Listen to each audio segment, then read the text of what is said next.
네, 안녕하세요. 큰바위군입니다. 오늘부터 이제 거래량 분석 이야기를 좀 하려고 합니다.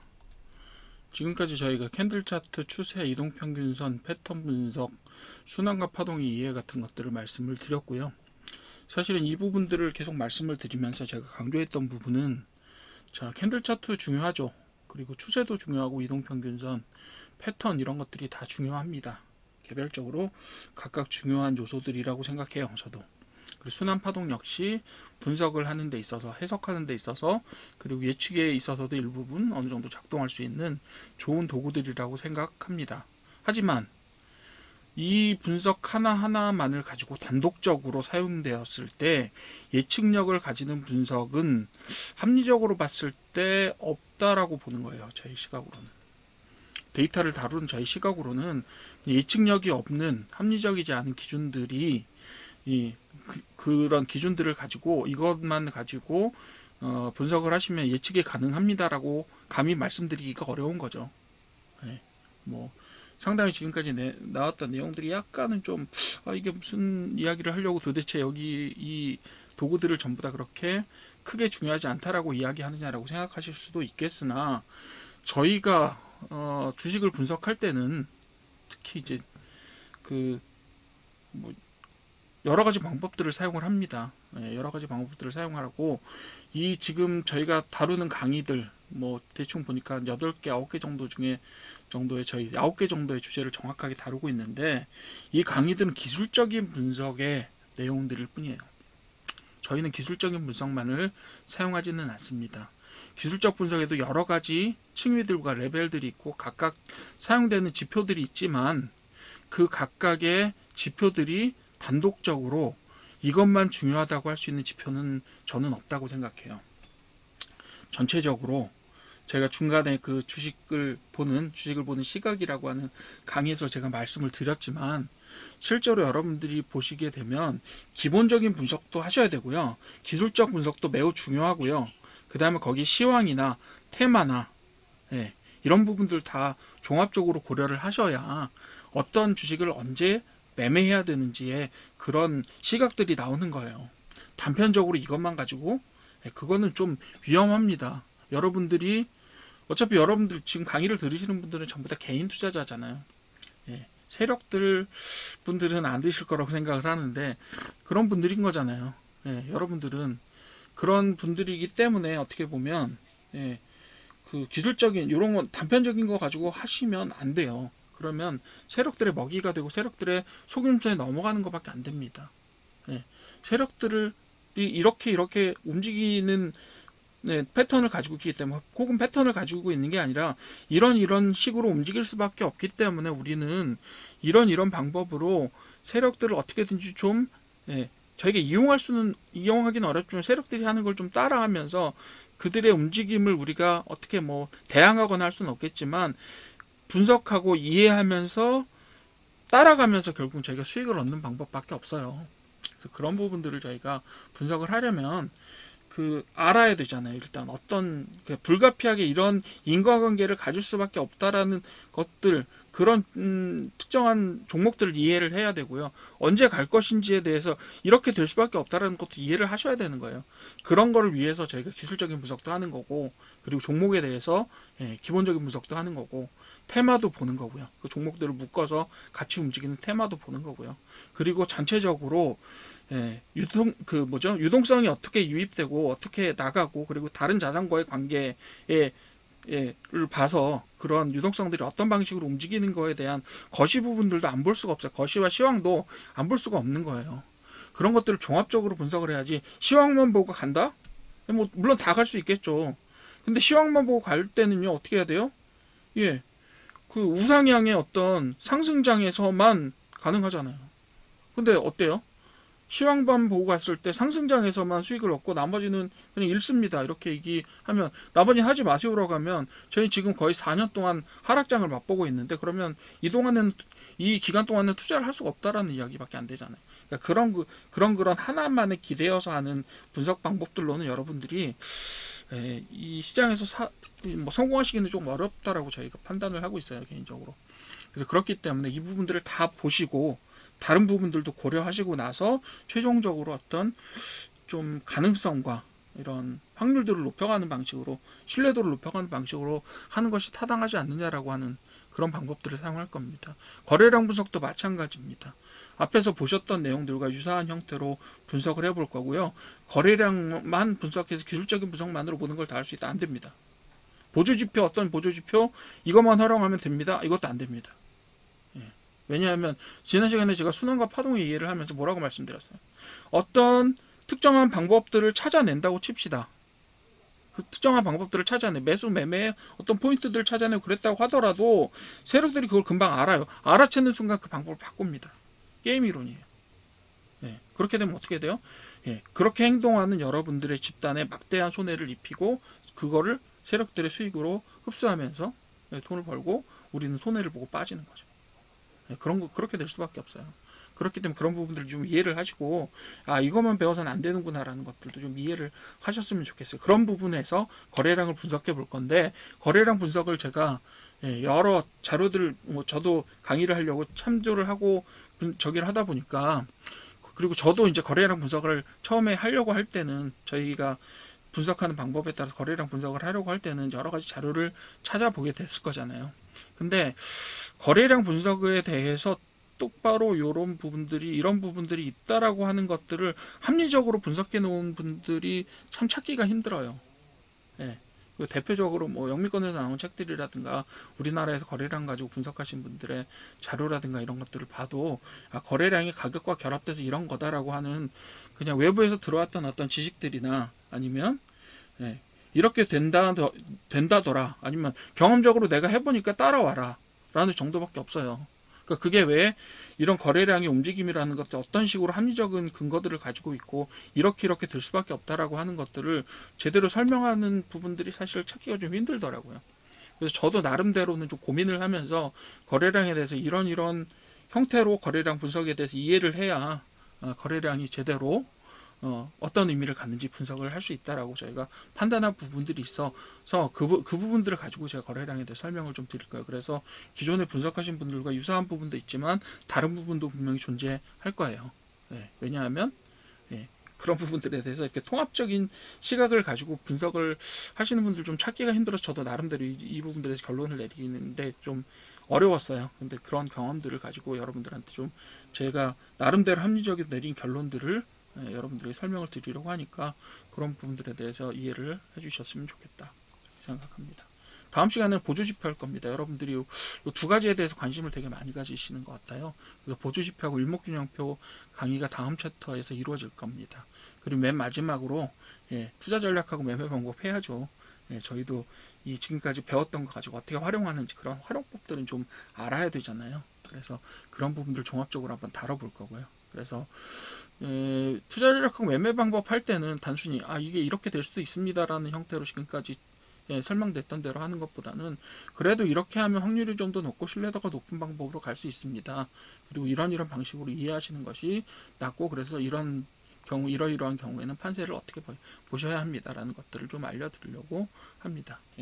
그렇게 해서 아마 기술적인 강의분들을 마치게 될 거고요. 그 다음에 바로 제가 생각하기로는 한 10강 안쪽이 될 것 같은데, 10개의 강의 안쪽이 될 것 같은데 기본적인 분석할 겁니다.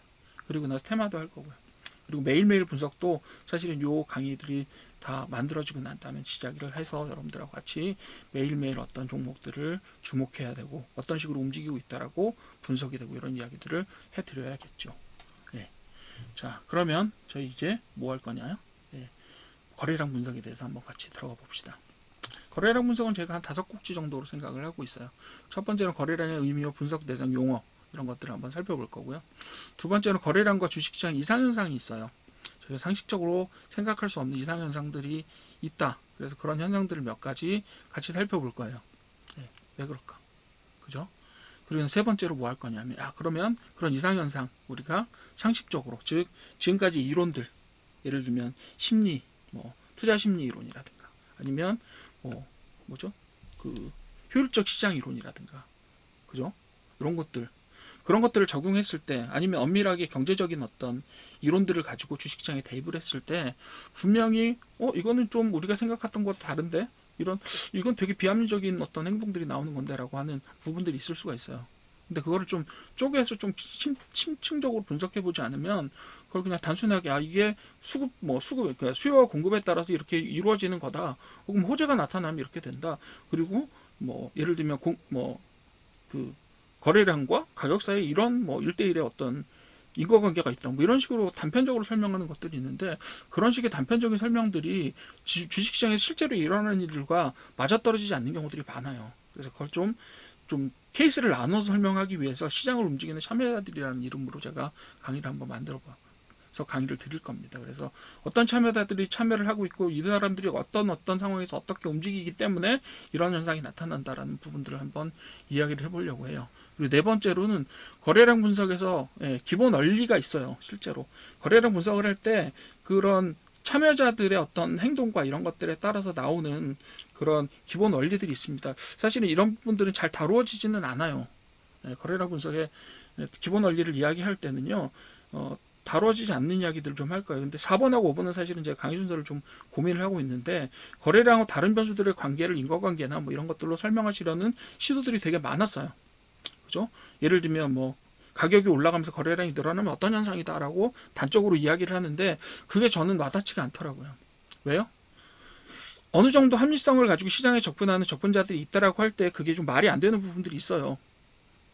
그런 부분들을 현상을 한번 살펴보고 왜 그럴까라고 고민해보고 이런 식으로 하면 이런 것들을 설명할 수 있겠다라는 결론은 어느 정도 좀 잠정적으로는 제가 낸 상태예요. 그래서 그런 방식들로 움직인다라는 가정하에 시장을 어떻게 분석할 것인가를 이야기해드릴 겁니다. 단순하게 그게 이렇기 때문에 이것과 이것이 결합되면 이렇게 됩니다 라는 식의 단순한 결론들은 아마 나오지 않을 거예요. 그 안에 여러 가지 시나리오들이 있을 수 있고 어떤 방식으로 어떻게 움직였을 때 이런 현상이 일어날 수도 있고 그리고 어떤 단계에서 어떤 현상이 일어났다라고 하더라도 그 현상의 원인을 사실 알 수도 있고 모를 수도 있어요. 케이스에 따라서 그런 부분들 말씀을 드릴 겁니다. 왜요? 주식시장 정말 모호합니다. 그래서 기본적으로 어떤 기준을 긋고 그 기준에 따라서 어느 정도 합리성을 가지고 이해를 하셔야 되는데 비합리적인 설명들이 너무 많아요. 그래서 그런 부분들을 제가 좀 나름대로 이해한 방식대로 설명을 좀 드리겠다 이렇게 말씀을 드리겠습니다. 되셨고요. 자, 벌써 시간이 많이 지났으니까 우리 용어 설명 좀 합시다. 거래량이 뭐예요? 위에는 이거 저기 차트잖아요. 저희 캔들 차트라고 일반적으로 부르는 봉 차트잖아요. 그 아래가 거래량이 우리나라 대장주인 삼성전자의 특정 기간의 거래량을 제가 한번 잘라와 봤습니다. 그죠? 그리고 아래는 빨간색하고 파란색이 표시가 되어 있는데요. 어떤 분들은 요거는 이제 HTS 설정을 하시기 나름인데 어떤 분들은 거래량이 증가하면 빨간색, 전날보다 거래량이 요거는 일봉이라서요. 전날보다 거래량이 감소하면 파란색, 증가하면 빨간색 이런 식으로 표시하는 경우도 있어요. 근데 저는 지금 위하고 아래를 맞춰서 보려고 빨간색, 파란색이 지금 파란봉하고 빨간봉하고 좀 일치를 시켜서 어느 날에 벌어진 일인지 좀 살펴보려고 이렇게 요거를 뭘로 맞췄냐면 전날 종가라는 기준으로 맞춰놨어요. 전날 종가보다 오늘의 종가가 높거나 낮거나에 따라서 빨간색, 파란색으로 색깔이 결정되게 해놨어요. 그럼 대부분 어떻게 되냐면 양봉일 때는 빨간색, 음봉일 때는 파란색으로 설정이 됩니다. 근데 되게 재밌는 현상 두 개가 나타났어요. 제가 예전에 하다 보니까 이런 현상들이 나타나더라고요. 좀 재밌기는 해서 여러분들한테 알려는 드릴 건데 되게 그렇게 대박 크게 중요하지는 않아요. 그렇긴 한데 어쨌든 알려는 드리고 싶어서 제가 요 펜을 잡고 말씀을 드릴게요. 자, 언제냐면요. 자, 요때는 다 음봉이죠. 음봉이라서 이게 다 맞아요. 그죠? 여기도 음봉, 여기도 음봉이라서 여기까지 맞아요. 그리고 여기 양봉이죠. 꽤 긴 양봉이 나타나서 여기 빨간색입니다. 근데 이게 다음날이 문제예요. 분명히 음봉인데 짧은 음봉인데 무슨 일이 벌어졌느냐. 여기 거래량이 양봉으로 표시되어 있죠. 왜 그랬을까요? 갭상승 후에 하락했는데 하락한 종가가 어제의 종가보다 높아요. 그래서 음봉이지만 거래량봉은 빨간색으로 나타나요. 왜? 거래량에서 뭐만 비교하냐 하면 어제의 종가, 오늘의 종가 두 개만 비교해요. 오늘 시가와 종가는 비교하지 않아요. 시가와 종가, 오늘 시가와 종가는 비교를 하지 않고요. 전날의 종가하고만 비교할 수 있어요. 그래서 요거는 설정하시기 나름이에요. 그래서 이렇게 하셔도 되고요. 예를 들면 음봉이면 음봉, 양봉이면 양봉을 하시려면 그날 시가하고 종가가 어떻게 차이가 나느냐 그거 가지고 만드시셔도 돼요. 저도 이제 전날 종가로 하다 보니까 이런 현상이 생겼다. 좀 재밌는 현상이 생겼다. 이런 거, 예, 그냥 재미있어서 말씀드렸을 뿐이에요. 예. 자, 그러면 문자적으로 저희가 한번 설명적으로 교과서에 나온 거래량이 뭐냐, 그 설명 한번 해볼게요. 특정 시장, 예를 들면 주식이나 암호화폐, 선물 외환 등에서 일정 기간 사고 팔린 자산, 주식수나 코인수, 계약수 이런 것들을 뭐라고요? 그런 것들을 거래량이라고 불러요. 계약수라기보다는 계약의 대상이 되어서 그날 거래가 됐던 자산의 개수라고 보셔도 되겠죠. 원화의 개수, 달러화의 개수 이런 것들이라고 보실 수 있고요. 저희는 주식 개수를 다루니까 조금 더 편하죠. 주식 개수입니다. 그리고 얼마나 많은 매수 매도 거래가 일어났느냐, 그죠? 매수 매도 거래라고 하지만 실제로 거래 하나는 매수와 매도가 같이 들어있는 거예요. 그 안에, 그죠? 누군가 매수했으면 누군가 매도한 거고요. 누군가 매도했으면 누군가 매수했다. 그래야 거래가 발생하죠. 동일한 양으로, 그죠? 거래량이 그거잖아요. 세 번째로 거래량 분석을 통해서 뭘 할 수 있냐면 시장의 유동성 분석할 수 있어요. 그죠? 얼마나 많은 돈이 여기 퍼부어지고 있는가. 여기서 얼마나 돈이 많이 왔다 갔다 했느냐. 실제로는 퍼부어졌느냐, 어디서 들어왔느냐 나갔느냐, 이거는 계산할 수 없어요. 그 안에서 얼마나 많이 유통되었느냐만 계산할 수 있을 뿐이에요. 사고 싶은 사람이 돈을 얼마나 가져와도, 많이 가져와도 어떻게 해요? 어때요?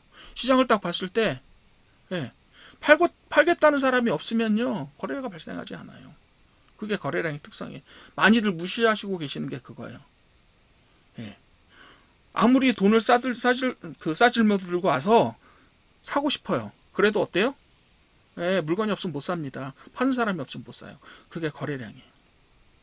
왜냐하면요, 그 특성이 왜 발생하느냐 하면 주식이라고 하는 재화, 제가 간단하게 재화라고 설명했습니다만, 주식이라고 하는 물건, 주식이라고 하는 투자 대상, 얘는요 특성상 증자를 하지 않으면 개수가 증가하잖아요. 물론 증가하는 경우가 있죠. 어떤 경우요? 대주주가 파는 경우, 유통 주식수가 증가하기 때문에 시장에 풀려 있는 유통 비율이 높아질 수는 있죠. 그런 경우는 있어요. 그리고 그걸 시장에 대한 공급이라고 볼 수도 있겠는데, 어쨌든 시장 플레이어의 한 명을 대주주도 시장 플레이어의 한 명이라고 보면요, 전체 총주식 수는 변할 수가 없어요. 그렇기 때문에 아까와 같은 그런 일이 생깁니다. 일반적으로 수요와 공급의 이론을, 경제학 수요와 공급의 이론을 여기에 가져오시잖아요. 안 돼요. 안 되는 게 아니라 안 통하는 경우들이 발생해요. 죄송합니다. 제가 너무 급발진을 했는데, 안 돼요라기보다 안 되는 경우들이, 설명이 안 되는 경우들이 발생해요. 왜냐하면 일반적인 시장에서의, 재화 시장에서의 수요 공급이나 아니면 서비스 시장의 수요 공급 이론을 이야기할 때는요, 가격이 오르잖아요. 그러면 수요가 늘어나요. 공급이 늘어나요. 죄송합니다. 공급이 늘어나요. 그래서 어떻게 돼요? 그 늘어나는 수요를 흡수하면서 가격에 따라서 흡수하면서 어떻게 돼요? 공급과 수요가 맞닿아지면서 그 거래량이 많아져요. 상품 거래량 같은 경우는 어떻게 되냐면, 가격이 올라간다는 것. 그러니까 여기서는 사실은 경제학에서는 수요와 공급이 가격을 결정한다가, 수요라기보다는 수요가 많아서 가격이 움직이는, 이런 식으로 설명하는 게 아니라, 가격이 올라가면 수요는 줄어들고 공급은 늘어난다고 설명하는 것뿐이에요. 가격이 중심이 되는 거죠. 그렇게 분석하는 거예요. 근데 저희는 지금 뭘 하려고 하느냐 하면, 다른 걸 통해서 가격이 올라가는 걸 캐치하려고 하는 거잖아요. 결국 저희는 가격이 내려가는 건 사실 크게 관심이 없어요. 그냥 올라가야 되는 거잖아요. 그죠? 그거에 관심이 있어요. 그렇기 때문에 경제학의 일반 이론하고는 조금 다르다. 왜? 한정된 걸 놓고 경쟁하는 시장이기 때문에 조금 다릅니다. 그래요. 그래서 거래량 분석을 통해 시장의 활동성이나 수급 동향 이런 것들을 가늠할 수 있다라고 얘기는 하지만, 그렇게 쉽게 일반 경제 이론이나 다른 것들을 들이댔을 때 정확하게 잘 설명되지 않는 부분들이 많아요. 그래서 그걸 제가 이상현상이라고 말씀을 드리는 거예요. 다음 페이지 봅시다. 거래량 자체, 거래량에 사용된 용어들을 한번, 분석 대상으로서의 용어들을 한번 보도록 할게요. 왜냐하면 이런 것들을 가지고 저희가 나중에 분석의 도구들로 삼을 거니까. 여기에다가 다른 지표들 있잖아요. 제일 중요한 게 가격이고요. 그 다음 여러 가지 지표들이 있을 수 있죠. 그런 것들을 결합해서 어떻게든지 올라가는 주식을 잡고자 하는 것, 그죠? 가격이 올라가는 것을 예측하고자 하는 것, 이것이 저희의 목표입니다. 물론 내려가는 걸 예측하는 것도 중요하죠. 매도해야 되니까. 근데요, 어때요? 매수만 잘하시면 매도 시점은 여러분들이 결정하실 수 있어. 어떻게 보면 어느 정도 자유권이 있어요. 이거는 나중에 저희가 매매 방법 이야기할 때 좀 자세하게 말씀을 드리도록 할게요. 거래량 자체, 그래서 거래 기간에 따라서 캔들 차트와 각 캔들 차트에 일치하는 기간 간격, 즉 분, 일, 주, 월 같은 것들이 존재하죠. 그래서 거래량도 어때요? 일봉이 있고 주봉이 있고 분봉이 있고 그렇게 있는 거야. 거래량도 한 봉이요. 한 봉의 크기요, 간격이요, 그거 위에 있는 주기와 일치합니다. 그죠? 그건 상식이니까 여러분들 다 아실 수 있을 거라고 생각은 들어요. 그리고 중요한 의미 하나를 제가 좀 전에 말씀드렸던 거 한번 다시 강조해서 말씀드릴게요. 그게 뭐냐면 해당 기간 동안의 수요와 공급에 합의된 가격에, 그죠? 결국은 합의된 가격이잖아요. 나는 비싸다고 생각하니까 파는 사람이 있을 거고 나는 싸다고 생각하니까 사는 사람이 있을 거잖아요. 그런 어떤 합의된 가격이 있어요. 동의된, 합의된, 이렇게 뭐라 그러죠? 공감된 가격이 있어요. 그 가격에 얼마나 많은 수량의 거래가 일어났느냐를 나타내는 게 바로 거래량이에요. 즉 수급의 일치 강도입니다. 수급의 일치 강도. 그걸 뭐 체결률이라고 좀 다른 말이지만 어쨌든 그게 얼마나 많은 수로 많은 횟수로 많은 양으로 일어났느냐, 그게 바로 거래량 자체예요. 즉 어때요? 어떤 사람은 싸다고 생각하고 어떤 사람은 비싸다고 생각하는 그 크기가 커져야, 그 간격이 커져야 어떻게 보면 그래야 거래량이 발생하는 거예요. 합의라고 할 수도 있지만 예측의 차이가 결국 거래량을 발생시켜요. 어떤 사람들은 일부 어떤 사람들은 이거 내려갈 거다라고 생각해도 어떤 사람은 올라갈 거라고 생각해야 돼요. 그 크기가 커야 돼요.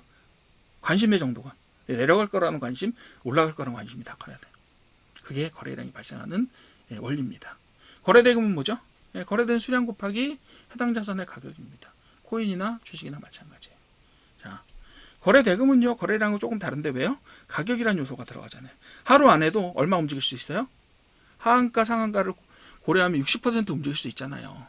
실제로 뭐 그렇게 되는 경우는 없지만, 그렇게 되는 경우는 잘 없지만, 아래로 30% 내려갔다 올해로 30% 올라갔다가 고가했다가 다시 도지로 끝나는 경우도 이론적으로는 가능할 수 있잖아요.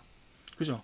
그런 경우에 그 도지의 시가와 종가로 어떤 계산이 이루어지는 게 아니라 하한가로 내려갔던 때 거래된 그 가격하고 그 다음에 거래량하고 상한가 근처로 갔을 때 양하고 그 가격 있잖아요. 거래량하고 그걸 다 곱한 거를 다 누적하는 거예요. 그게 바로 거래 대금입니다. 그래서 많이 다를 수 있어요. 거래량하고 실제로 거래량의 차이와 거래 대금의 차이는 많이 다를 수 있다. 이렇게 보시면 돼요. 같은 거래량을 보였다고 해도요. 거래 대금이 마이너스 30% 정도가 될 수도 있고 플러스 30%가 될 수도 있어요. 그렇게 되는 거예요. 같은 거래량이 하더라도 가격이 다르면 거래된 자산의 자금 규모 자체가 달라집니다. 그래서 위에서 보셨던 대로 여기에 제가 표시를 안 해놨는데 보통 제가 그 다음에 선으로 표시를 하는데 거래 대금을 이렇게 표시를 할 수 있고요. 그럼 여기 선 있는데요? 이 선이요? 이동평균선이에요. 그래서 좀 다른 방식으로 선으로 표시하셔도 좋을 것 같아요. 그렇게 보시면 된다. 근데 뭐 사실은 거래량으로 많이 이야기를 하고 거래 대금은 뭐 크게 얘기를 안 하니까 일반적으로 그렇죠. 분석을 하실 때 제가 차트 분석하시는 분들 많이 봐도 그런데 사실 거래 대금도 그렇게 거래량만큼이나 뭐 그만큼은 아닐 수 있으나 꽤 중요한 개념일 수 있다. 이렇게 말씀을 드리는 겁니다. 됐죠? 자, 체결 강도 봅시다. 요게 좀 이해하시기가 어려운데 사실은 체결 강도 이야기를 거래량 하실 때 이야기를 많이 하세요. 근데 제가 그 체결 강도 이야기하기 전에 딱 말씀을 드릴게요. 체결 강도는 되게 단기적인 지표라서요. 되게 단기적으로 사용되는 지표인 경우가 많아서 특히 하루 이하의 체결 강도 이야기를 할 때 뭐 주나 이런 식으로 체결 강도 이야기하는 경우는 거의 없고 1이에요. 최대가 1이에요. 1. 그래서 저희는 사실은 저희가 보는 분석 방법에서는 이 체결 강도 자체가 그렇게 중요한 개념은 아닙니다. 왜냐하면 체결 강도는 순간 체결 강도에 따라서 이게 올라갈 거냐 내려갈 거냐를 섣불리 판단하시고는 하는데 그게 그런 식으로만 작동되지는 않아요. 그리고 체결 강도 자체가 어떤 전망의 후행 지표일 가능성이 높아요. 그렇기 때문에 되게 중요하지는 않습니다. 단지 뭐 알아보신다면 일정 기간 동안 매수 체결량 대비 매도 체결량이 어느 정도 비중으로 일어났는가를 나타내는 지표다. 이렇게 보시면 되고요. 체결 강도는 매도 체결량분의 매수 체결량이다. 이렇게 알고 있죠. 그래서 매도 체결량은 뭐예요? 매수 체결량부터 알아봅시다. 매수 체결량은 뭐예요? 주가가 직전 체결 대비 상승하거나 비싼 호가의 매도 가격을 없애버리는 거예요. 즉 매도 대기량을 없애버리는 체결량. 그때 거래가 이루어지는 양이 뭐예요? 매수 체결량이에요. 매도 체결량은 뭘까요? 매도 체결량은 매수 대기 물량. 하락하거나 싸게 파는 호가의 매수 대기 물량을 뚫고 나오는 파는 가격이 그 파는 체결량을 보고 매도 체결량이라고 불러요. 그래서 매도 체결량이 많다는 얘기는 뭐예요? 팔려는 시도가 많다는 얘기고 팔려고 하는 물량이 많다는 얘기고 매수 체결량이 많다는 얘기는 뭐예요? 비싸게라도 사고 싶다라는 이야기예요. 그죠? 싸게라도 팔고 싶다. 그게 매도 체결량. 그죠? 그러니까 그러니까 결과적으로 어떻게 돼요? 체결 강도가 100 이상이 되면 매수 세력이 강하고 체결 강도가 100 이하면 매도 세력이 강하다. 이렇게 해석하는 것 뿐입니다. 근데 너무 단기적인 지표라서 많이 이야기되고 있긴 하지만 저희는 그렇게 다루지는 않아요. 크게. 제가 중요하게 생각하기에 저희 분석 방법에서 중요하게 다루지는 않으니까 그냥 참고사항 정도로만 알아두시면 된다. 이렇게 보시면 되겠습니다. 되셨죠? 그 다음에 거래량 변화나 거래량 이동평균선 같은 것도 저희가 사용을 합니다. 그래서 거래량 변화는 뭐예요? 과거의 일정 기간 동안에 평균이거나 아니면 전날의 평균과 어떻게 거래량이 오늘 달라졌느냐 이렇게 보는 겁니다. 그래서 거래량 증감률을 가지고 뭐 500% 이상 늘어나면 혹은 1000% 이상 늘어나면 그게 어떤 신호다라고 이야기하시는 분들도 많아요. 그죠? 근데 되게 소외된 주식 있죠. 엄청 이제 관심이 없어. 그 바닥권에 와 있어. 이런 주식들은 거래량 자체가 거의 발생하지 않기 때문에요. 10배, 5배, 10배 증가해도요. 그게 어떤 특정한 신호를 나타내지 않을 가능성도 되게 높아요. 그렇게 보십시오. 1000% 증가했다? 되게 중요한 것 같죠. 근데 만약에 한 시가총액이 1000억 정도 되는 주식이 있어요. 근데 그런 주식이라도 아주 소외되면요. 1억 이하로 나오는 경우도 많아요. 거래량이. 그죠? 1억 이하로 나왔어. 다음날 10배 증가했어. 10억이야. 중요한가요? 그게 뭐예요? 시가총액이 1%가 거래 액수로 발생했어요. 그게 중요하겠어요? 저는 중요하지 않다고 봐요. 그러니까 거래량 증감률을 절대적인 수치로 하지는 마십시오. 적어도 거래량 증감률을 쓰시려면 어느 정도 의미 있는 거래량이 주기적으로 발생하는 정기적으로 어느 정도 거래량이 발생하는 데에는 가능하겠죠. 예를 들면 대형주, 우량주 이런 데서는 거래량 증감률이 뭐 중요할 수 있어요.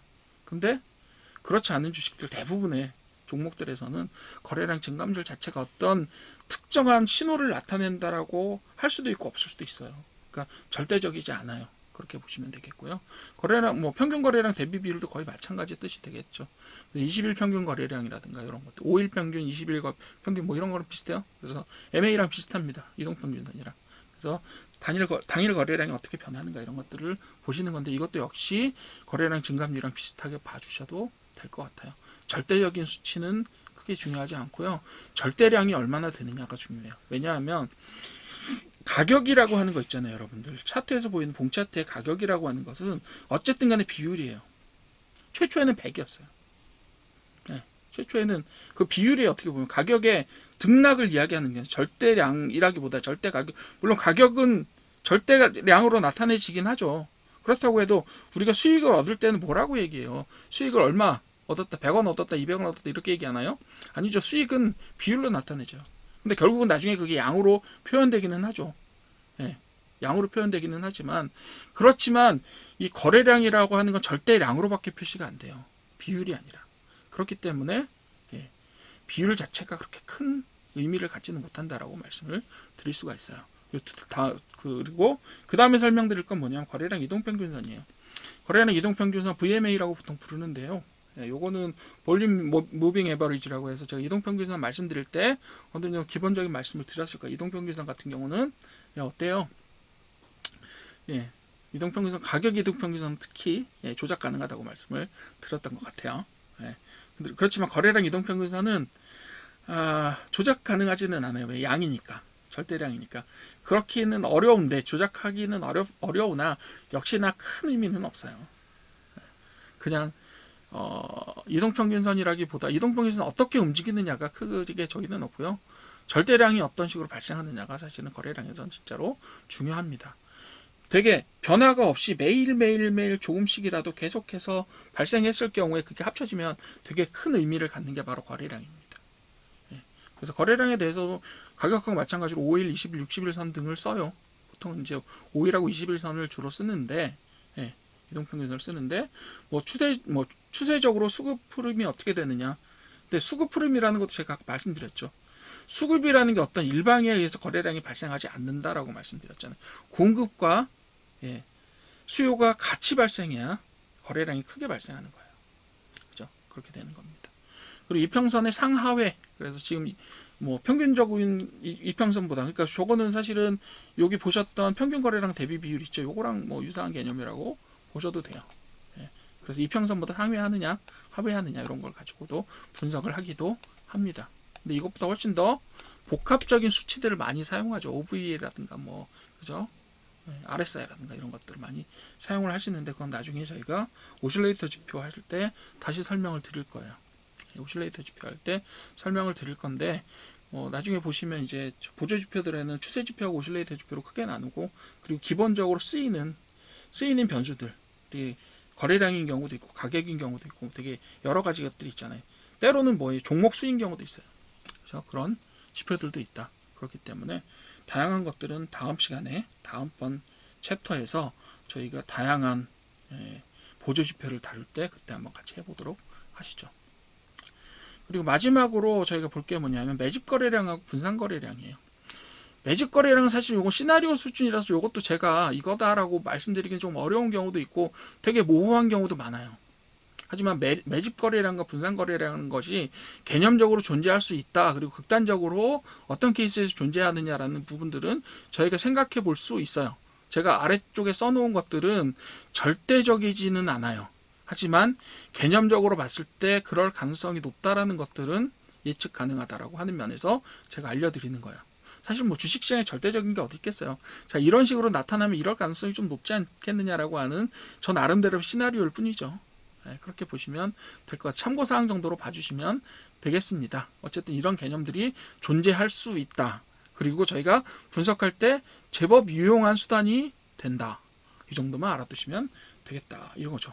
자, 첫 번째로 매집. 그 두 번째로 분산이라고도 하고요. 그 다음 뭐라고도 부르냐면 얘를 보고 그냥 그러죠. 분산이라고도 부르고, 하여튼 매집의 반대말로 어떤 것을 쓰시더라도 마찬가지인데 분산이라는 개념을 쓰는 경우가 있더라고요. 특히 영미권에서 분산이라는 개념을 많이 사용을 하더라고요. 그래서 그렇게 한번 써봤어요, 저희가. 그래서 매집 거래량은 투자자가 서서히 물량을 사들이는 과정입니다. 천천히 물량을 사들이거나 아니면 단기간에 조금 빠른 속도로 사들이거나, 하여튼 간에 사들이는 과정이에요. 누가? 투자자 큰손 세력이라고 우리가 부르는 그 투자자, 어떤 가상의 어떤 종류의, 가상이라고 말하기는 그렇고요. 실제 하느니라고 말하는 편이 맞아요. 그렇긴 한데 어쨌든 간에 개념적인 어떤 투자자 그룹이다라고 보는 거죠. 개념적이라는 거예요. 그냥 성격을 설명한 것으로 그것이 완성되는, 정의가 완성되는 그런 것들이에요. 그래서 이런 경우 어떤 경우에 발생하냐면 저점 근처에서 이유 없이 발생하는 거래량, 그리고 뉴스 없이 소외된 주식에서 지속적인 거래량이 발생하는 경우를 이야기합니다. 그죠? 뉴스도 없고요. 소외돼 있어요. 저가예요. 보통 안 사요. 관심도 없어요. 여러분들도 그렇잖아요. 딱 가슴에 손을 넣고 과거를 한번 반성해 보십시오. 반성이라기보다 반성하시는 게, 생각을 좀 해보세요. 여러분들 아주 소외되어 있는 소외되어 있는 주식이고 주식 가치가 지금 많이 떨어져 있어요. 그런 주식 관심 가져보신 적 있어요? 사 모으신 적 있나요? 잘 없죠. 그런 경우에는 그래서 사들이는, 그때 파는 사람들은 누구예요? 기간에 몰렸거나 아니면 가격에 실망한 사람들이 계속 내놓겠죠. 그럼 그걸 누군가 사들여요. 그래서 그 가격이 유지되는 측면도 있고, 가격 유지되는 측면이 있어요, 분명히. 그리고 어쨌든 그런 행동들을 하는 거는 사실은 세력들의 은밀한 어떤 매집 작업일 수 있다, 이렇게 봅니다. 그리고 주가의 소폭 상승에도 이전에 비해서 증가율이 높은 거래량이 발생하는 경우들이 있어요. 막 몇 퍼센트 상승했는데, 한 10% 상승했는데 거래량이 제법 많이 발생해, 전날에 비해서. 의미 있는 형태의 거래량들이 발생하는 경우들이 있잖아요. 그런 경우, 이런 것들이 이제 매집 거래량이 아니냐라고 한번 저희가 생각해 볼 수 있겠습니다. 요거는요, 다른 지표와 나중에 결합해서 제가 설명을 드리면 조금 더 이해가 쉬우실 거라고 생각이 듭니다. 다른 지표가 어떤 지표냐는 예, 김새니까 제가 지금 말씀 안 드릴 거예요. 그때 제가 짠하고 말씀드릴게요. 자, 두 번째로는 분산 거래량이라고 하는 것이 있을 수 있어요. 디스트리뷰션 볼륨이라고도 부르는데, 요거는 그냥 뭐예요? 매각해버리는 거죠. 어떻게 보면. 예, 고점에서 세력들이 개미들에게 손바꿈 해버리는 거예요. 예, 어떤 건지 상상이 가시죠. 여러분들 당하신 분들 있잖아요. 아, 여기서도 야, 이거 분명히 올라간다. 그리고 나 굉장히 좋은 추세를 보이고 거래량이 굉장히 증가를 해요. 그래서 샀더니 내가 샀더니 떨어지네. 이런 것들 많이 보이시잖아요. 그죠? 아, 내가 잡았더니 상투야. 이런 경우 많이 보이시잖아요. 많이는 아니더라도 경험은 있으실 거예요. 그죠? 왜냐하면 대형 우량주만 취급하시는 그런 투자자들 같은 경우는 그렇게 그렇게 되게 자주 겪는 경우는 아닐 수가 있겠죠. 그렇지만 어쨌든 간에 자주 겪는 일들이라고 저는 봐요. 보유lượng 물량을 시장에 매도하며 처분하는 과정에 누가? 세력이. 그죠? 가격 급상승과 호재가 동시에 발생하면서 거래가 증가하는 경우도 분산 거래일 수 있어요. 예, 좀 무서운 경우지. 예, 호재가 동시에 발생. 남들이 다 올라간다 하니까 사들여요. 그 사이에 충분히 가격을 올린 세력들은 팔면서 이익 실현하는 거죠. 예, 그렇게 되는 경우들이 있어요. 올라가고 거래량 늘어나지만 그것이 뭐예요? 파국의 전조일 수 있다고요. 분산 거래일 수 있다고요. 떨어질 때만 분산 거래가 일어나는 게 아니에요. 네, 그렇게 해석하시면 돼요. 그거는 아마 이 거래량이 끝날 때쯤 여러분들 궁금증이 어느 정도는 해소되시지 않을까라고 생각을 합니다. 예.